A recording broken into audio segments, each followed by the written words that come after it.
Oui, cette vidéo existe, et oui, aujourd'hui, je vais vous parler de mon cul.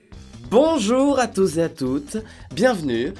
Oui, cette vidéo peut être considérée comme la suite de ma vidéo sur la couille gauche. Il s'avère que mon corps humain est très fragile, il lui arrive des choses qui n'arrivent pas chez d'autres personnes, donc j'ai le besoin physique et moral d'en parler. Et en plus de ça, ça permet de faire de la prévention chez les jeunes, donc c'est pas plus mal, mais surtout parce qu'il faut que je vous raconte ce qui se passe. Mais qu'est-ce que j'ai, putain? Tout commence il y a très exactement 2 semaines, au week-end du 8 juin 2019. Ce week-end-là, je suis parti en voyage à Prague, étant donné que j'ai un ami qui va se marier à la fin de l'année, donc du coup, on lui a organisé un enterrement de vie de garçon, hein, et d'ailleurs c'était trop cool. On est parti, et on lui a mis un bandeau pour dormir, des écouteurs, et pendant presque 8 heures, je dirais, il n'a pas su où est-ce qu'on allait. Yes! Les lumières qui s'éteignent, il faut vraiment que je règle ce problème. Donc, enterrement de vie de garçon qui dure tout le week-end, on boit énormément d'alcool, vraiment beaucoup trop d'alcool, c'est même pas genre juste la soirée, c'est vraiment toute la journée qu'on boit, on boit jusqu'au soir, où c'est la culmination, le paroxysme, si je puis dire, de l'alcool, et après on va se coucher le lendemain, 11h du matin, on recommence alcool, bref, c'est pas le bon exemple, hein, l'alcool est à consommer avec modération, je suis assez grand, je sais ce que je fais, mais si je vous dis ça, c'est pas pour faire le malin ou quoi que ce soit, c'est que ça a une importance dans l'histoire. Tout le week-end se passe, ça se passe très bien d'ailleurs, et le dernier jour, c'est-à-dire le dimanche en fait, on devait quitter les chambres le dimanche matin à 11h, et on avait toute la journée pour rentrer en France, parce qu'à partir du lundi, tout le monde bossait.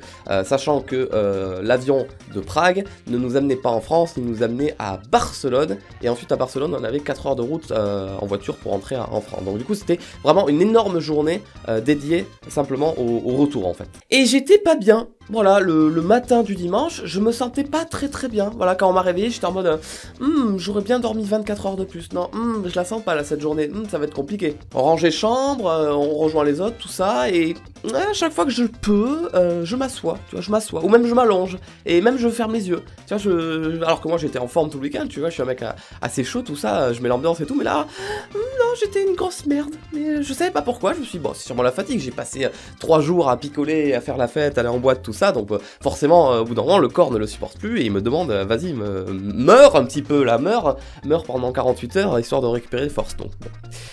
J'attends de voir ce qui se passe, mais gros mal de tête pas très sympa, et des petites douleurs au ventre qui commencent à apparaître. Le début de l'histoire. On va au resto, et au resto, je vais souvent aux toilettes. Je vais souvent aux toilettes pour faire caca, hein, clairement. Je suis pas bien, je suis malade, sur la table du restaurant, je suis allongé, je dors, tout le monde se fout de ma gueule parce que j'arrive même pas à soulever la tête. Je n'ai plus de force en moi, je suis vraiment dans le mal. Je commence à tomber malade, de plus en plus les autres me disent, putain, Clément, on commence à voir à travers ta peau, là, tellement t'es blanc, tellement t'es transparent, là, c'est bizarre, t'as vraiment une sale gueule et tout. Je commençais à être malade, mais genre, le genre de maladie qui, je crois, peut te tuer. Physiquement, vraiment, ça a commencé à aller trop loin.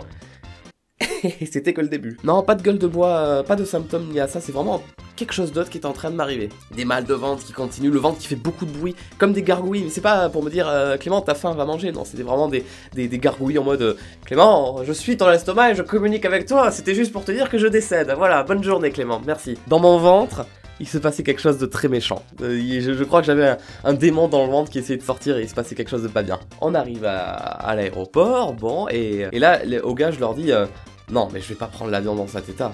Franchement, je le sens pas, je suis pas bien, je crois que je vais mourir. Et je me suis dit, à tout moment, je tente de vomir. Parce que moi, à chaque fois dans ma vie que j'ai vomi, et que j'étais mal en même temps, ben le vomi, une fois qu'il était sorti, j'étais un homme nouveau. La renaissance. J'étais Jésus qui renaît de ses cendres. Je sais que c'est pas du tout la même histoire, mais ok. Donc je vais aux toilettes. D'abord pour faire caca, parce que j'ai très mal au ventre, tu sais, ça fait des bruits, on me parle et tout dans le ventre, tout ça. Une énorme diarrhée de l'espace. Oh, bah super, bah, au moins je me vide, ça c'est cool. Donc, je me retourne, je me mets à genoux, ni une ni deux, je dégobille comme jamais, j'en mets partout, je vomis comme un connard, je m'arrache le fond de la gorge, je saigne et tout, trop bien, et je vomis, je pleure, je m'essuie, je tire la chasse, je sors, je me lave les mains, et je suis en forme. L'homme nouveau, le nouveau Farod est né, le Farod en forme, le Farod vient enfin de terminer sa nuit et de se réveiller, j'étais en forme, ça allait mieux. Et là les mecs me le disaient, ah putain, oui effectivement tu commences à reprendre des couleurs et tout, ça a l'air d'aller mieux donc... C'est bon, je suis content, l'histoire s'arrête là, je suis sauvé, je suis en vie, je vais pouvoir prendre l'avion, rentrer en France, pouvoir me coucher, me laver, travailler, faire des vidéos, tout ça, trop bien. Bah non, pas du tout. Aéroport, on passe les portiques de sécurité, on montre les valises, oui, c'est moi Farod, la Rosta, ça y est, je rentre en France, voilà, vous pouvez prévenir Macron, je suis de retour, tout ça. Et le problème, c'est que je l'ai remarqué, c'est qu'à chaque fois qu'on avait des files d'attente, des moments où il fallait patienter un peu, des moments où tu ne marchais pas, où il fallait attendre, physiquement, je n'arrivais pas à rester debout. Voilà, chose que je suis en train de faire là, maintenant, je n'y arrivais pas. C'est pas que j'allais me casser la gueule, tu vois, mais si je ne m'asseyais pas au sol, c'est mon corps qui m'aurait obligé à le faire lui-même. Donc à chaque fois, je me mettais au sol, histoire de récupérer un peu de force. J'avais plus la force de rester debout. Et si je pouvais, je m'allongeais. Je commence à sentir que je redeviens pas bien. Je redeviens fatigué, je redeviens mal au ventre, mal à la tête, et je dis, bon, les gars, vous savez quoi, faites votre vie.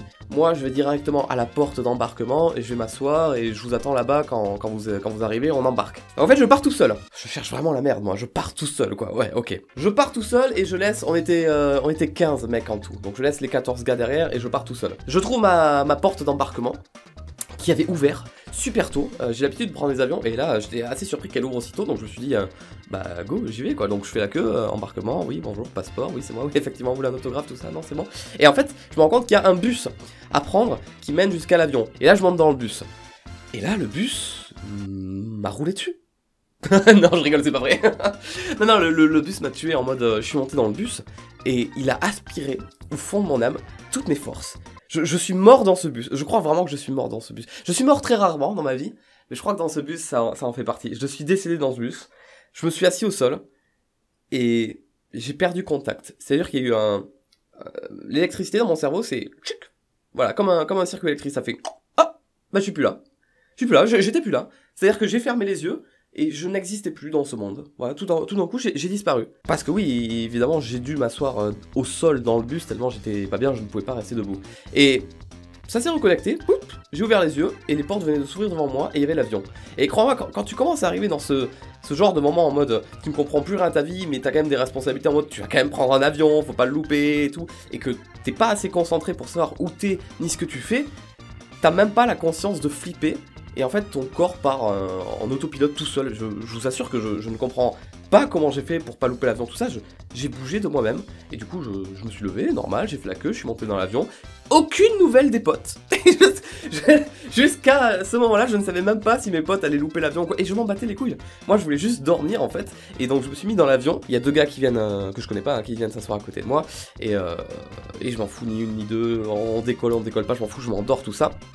Je me réveille peut-être 20 minutes après, on venait tout juste de décoller, il y avait encore le logo pour dire vous gardez les... Parce qu'en fait quand tu décolles dans un avion tu dois garder les ceintures de sécurité attachées et c'est au bout d'un certain temps après le décollage que tu peux les détacher. Après s'il y a des turbulences tu les rattaches et si tu vas réatterrir ils te préviennent genre 10-15 minutes avant de les rattacher. Mais sinon en général dans l'avion t'es pas obligé d'avoir les ceintures attachées. Donc je me réveille en plein milieu de décollage, l'endroit, le moment où il faut surtout pas se détacher, sortir ou quoi, avec l'immense envie de vomir.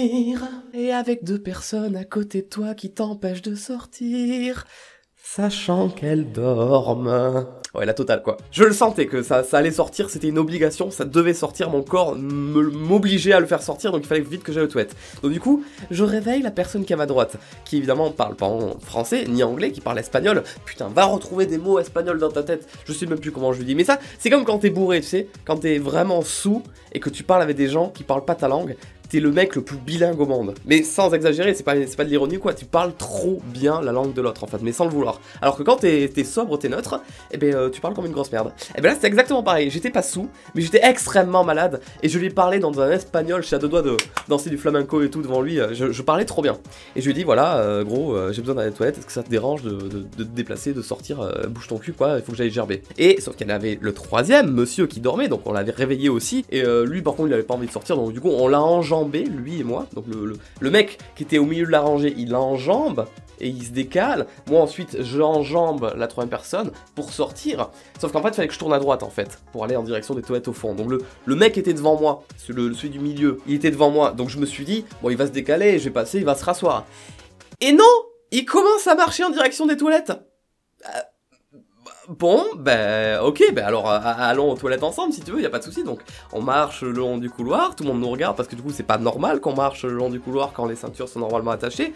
On arrive aux toilettes, il y a que 2 cabines de toilettes. Je vois qu'il se dirige vers la cabine de gauche, qu'il ouvre, donc elle est dispo. Et du coin de l'œil, je vois que la cabine de droite n'est pas dispo, qu'elle est fermée, qu'elle est rouge et qu'il y a quelqu'un, et donc que je vais me vomir dessus. Et là, le temps s'arrête. Voilà, le temps s'arrête. Qu'est-ce que je fais ? Je dis au mec que j'ai envie de gerber, je le double, c'est allé beaucoup trop vite, j'ai pas eu le temps de calculer, je me suis dit, allez, tant pis, tu vomiras dans ton t-shirt, t'assumes.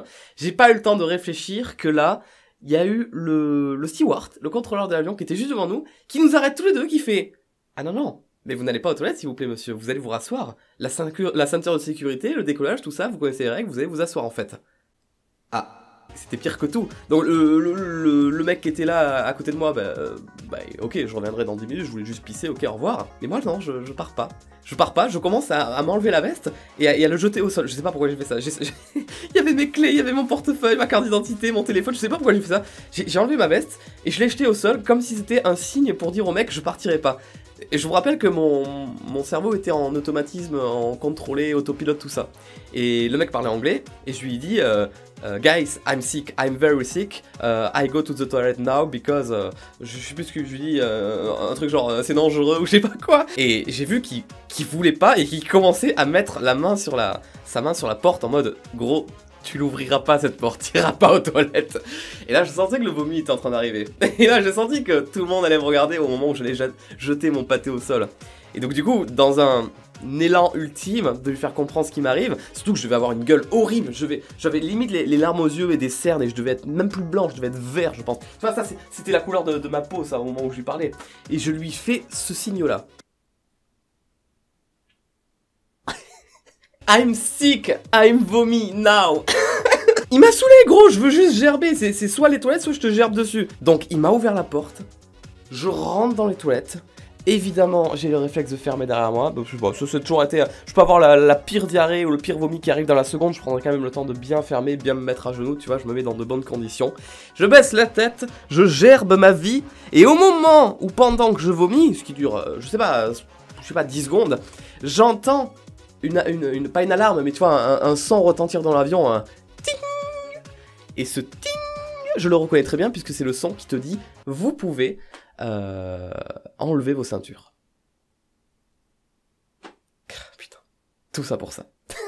J'ai vomi dans l'avion et j'étais pas plus bien après avoir vomi. Étonnamment, c'est rare, j'ai été plus mal. Du coup, je suis malade, j'essaie de dormir, je prends mon sac, je mets la petite table, j'essaie de dormir, tout ça, j'arrête pas de roter. Je sais pas pourquoi j'arrête pas de roter, je sais pas si c'est l'altitude, tout ça, je rote, je me réveille parce que je rote dans mes rêves, enfin c'est terrible quoi. Trop mal, en plus quand tu voles avec l'avion, t'as les oreilles qui se bouchent, alors là ça me faisait limite de la douleur, j'étais en train de perdre mes tympans, j'étais enrhumé. Bref, je me coltinais 3 semaines de rhume juste avant de partir, qu'il est en train d'arriver au moment le plus crucial de la maladie. Je mouche, je bave, j'ai les oreilles qui limite qui saignent et tout, j'ai les yeux à conjonctivite, bref. On arrive à Barcelone, ça y est, les mecs me regardent, me disent mais Clément, t'es encore physiquement plus mal que ce matin, mais comment c'était possible d'arriver à cette couleur là? On part, on commence à se mettre dans les voitures et moi je suis en mode les mecs mais faites votre vie, moi je vais juste m'asseoir dans la voiture, je vais dormir et tout, sachant que là on partait pour 4 heures de route. On me ramène jusqu'à devant chez moi, je suis chez moi, je vais aux toilettes encore une fois, diarrhée, mais j'en parle pas assez je trouve, et pourtant je devrais, c'est vraiment de la diarrhée, je sais pas comment te le dire, tu prends une bouteille d'eau de 2 litres, tu la mets à l'envers, t'appuies dessus, ça, tu vois, c'est de l'eau qui... C'est comme si je pissais, mais avec mon cul. C'était exactement la même sensation. Et crois-moi, il y avait beaucoup d'eau qui sortait, c'était assez flippant. Je me prends une douche parce que je suis vraiment dégueulasse, je vais aux toilettes et je vais me coucher, je vais dormir. Et on arrive au lundi. Le lendemain, l'enterrement de vie de garçon est terminé, je suis enfin chez moi, comme je l'avais dit, chez moi, mon petit lit, mon petit ordinateur, voilà, mon petit confort, ma bouffe à moi, mes médocs, voilà, je suis chez moi, ça devrait aller mieux. Ça devrait aller mieux, ouais, on arrive à la partie anus, là, ouais, vous en faites pas, c'est là que ça arrive, voilà, c'est là que ça commence, voilà. Le lundi est une journée de repos, si je puis dire, je reste chez moi, au lit ou sur le canapé à regarder des séries, vraiment en mode, je décuve, il faut que je récupère vraiment de la force, je suis si vieux, ça y est, j'ai 1000 ans. mélange, je dois récupérer, trop dégoûté, tu vois. Et je vais beaucoup aux toilettes. Alors je ne vomis plus. Voilà, le lundi, j'ai arrêté de vomir, je n'étais plus malade, mais je continue à aller aux toilettes. Et en fait, plus j'étais peut-être allé aux toilettes dans la journée, peut-être 14 fois. 14 fois, je faisais ce que j'avais à faire, je me vidais, c'est le mot choisi, hein. Je me vidais et je m'essuyais. Et à force d'y aller, et à force d'y aller, et à force d'y aller, et à force de m'essuyer, et à force de m'essuyer, bah je me suis irrité le cul. Je me suis irrité le cul parce qu'au bout d'un moment, quand je m'essuie, ça commence à me faire mal, tu vois. Ah putain, ça commence à me faire mal. Donc par réflexe, je regarde mon papier cul après m'être nettoyé.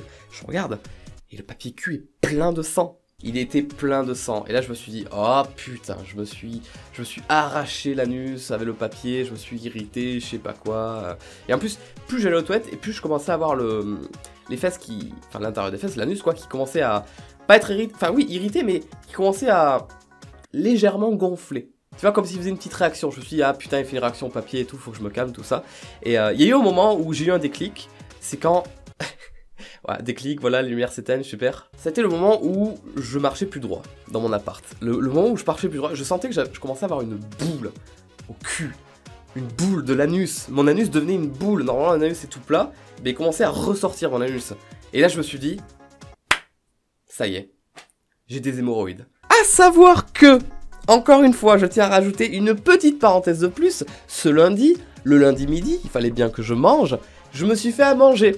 Je suis allé voir dans mon frigo, sachant que ça faisait 3 jours que j'étais plus là, il y avait des choses qui allaient périmer dans les jours à venir. Et parmi ces choses qui allaient périmer, il y avait des merguez. Voilà, donc je me suis fait cuire des merguez le lundi midi, mais alors je sais pas pourquoi ce jour-là je me suis dit, tiens, j'ai la flemme de faire les merguez comme j'ai toujours fait toute ma vie à la poêle, je vais les faire au four. Voilà, personne cuit des merguez au four, mais moi je les ai fait au four. Et d'ailleurs elles étaient pas bonnes, hein. Elles étaient pas bonnes, la peau plastique autour était vraiment caoutchouteuse et tout, c'était bizarre. Elles allaient périmer le jour d'après, et je les ai mangées. Voilà, j'ai mangé les 6 merguez qui piquaient. Qui arrachait la gueule, qui était très très forte. Et c'est ça qui m'a défoncé le cul en fait. Je commençais à avoir des hémorroïdes, à cause de l'alcool, à cause de la maladie, tout ça. Et comme un énorme connard, j'ai bouffé 6 merguez qui limite étaient périmées et qui limite j'ai très mal cuit, tu vois, au four c'était n'importe quoi. Donc c'est limite, j'ai donné le bâton pour me faire battre. J'ai cherché la merde et j'ai mangé mes merguez le midi, j'étais content, et le soir j'en ai chié si je puis dire. Donc voilà, j'avais le cul en feu, j'avais le cul qui ressortait, j'avais des boules. Alors je sais pas si c'est votre cas, mais moi je pense que l'anus c'est la seule partie de mon corps que jusqu'à ce jour je n'avais jamais vu de ma vie. J'ai déjà vu des culs sur internet, sur les films porno, des trucs comme ça, je sais à quoi ça ressemble, j'ai déjà vu. Mais le mien, non, je l'avais jamais vu. Tu vois, j'ai 24 ans, je n'avais jamais vu mon cul jusqu'à aujourd'hui. Je souhaitais ne jamais le voir, par exemple, tu vois, je peux voir tout, partout, mon pénis, mes pieds, ma tête, l'arrière de mon crâne avec un miroir, tout ça, mais mon cul, c'est pas quelque chose qui me donnait envie de savoir à quoi ça ressemblait. Eh ben crois-moi, tu prends plus de plaisir à le regarder quand il est normal que quand il est gonflé. Ouais, parce que là du coup j'ai flippé. Je touche forcément, je touche mon anus et je me dis mais qu'est-ce que c'est que ça? J'ai des boules qui me sortent de l'anus, mais qu'est-ce qui se passe? Alors du coup je vais dans mon miroir, je regarde, et putain je vois 5 grosses boules comme ça, on dirait un magnifique bracelet là autour de mes fesses là, comme ça sort et tout, c'est rouge, et c'est dur, et ça va exploser et tout, et c'est pas bien. J'ai eu des hémorroïdes, voilà, et je n'étais pas préparé à ça, puisque je n'avais jamais eu d'hémorroïdes de ma vie, donc j'avais pas de crème ou quoi, donc je me suis dit, bon, demain, oui, effectivement, demain, première heure, je vais chez le médecin.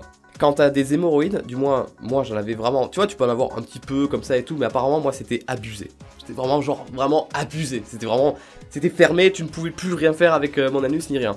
J'ai eu énormément de chance de faire une intoxication alimentaire, étant donné que je n'ai eu que de la diarrhée, et donc que de l'eau.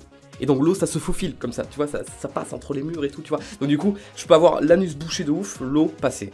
Mais si j'avais ne serait-ce que des caca même, tu vois, mous, ou ne serait-ce que légèrement liquide, ça serait pas passé. Alors oui, sachant que je précise, chaque fois que je vais aux toilettes, parce que je continue, la diarrhée est toujours là, je continue à la toilette, je ne m'essuie plus.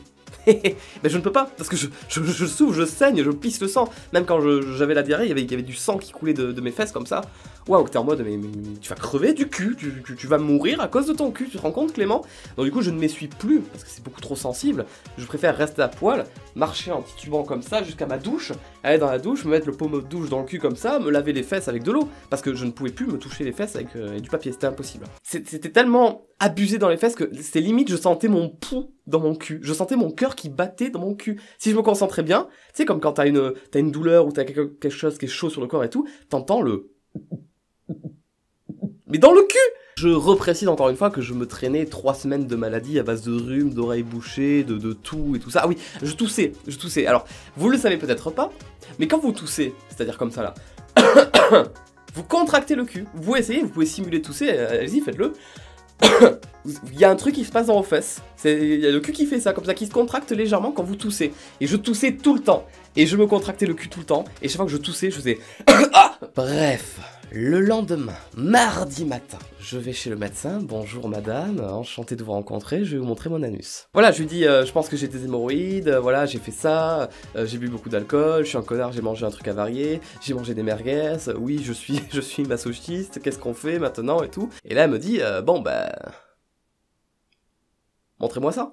Mais oui, mais c'était évident, enfin, je veux dire, en allant chez le médecin, je savais très bien que j'allais lui montrer mon cul, je vois pas comment elle aurait pu me diagnostiquer quoi que ce soit sans regarder mes fesses, tu vois. Je lui dis, bon, bah ok, on fait ça comment, je me mets à 4 pattes et tout, vraiment, hein, dialogue vrai, j'invente pas. Elle me dit, non, non, c'est mieux pour le patient de se mettre sur le côté, comme ça et tout, bon, je trouve ça plus compliqué, mais d'accord, pourquoi pas. Du coup, je me mets sur le côté, je baisse mon pantalon, en plus, avant de baisser mon pantalon, je lui dis 2 choses au médecin, je lui dis...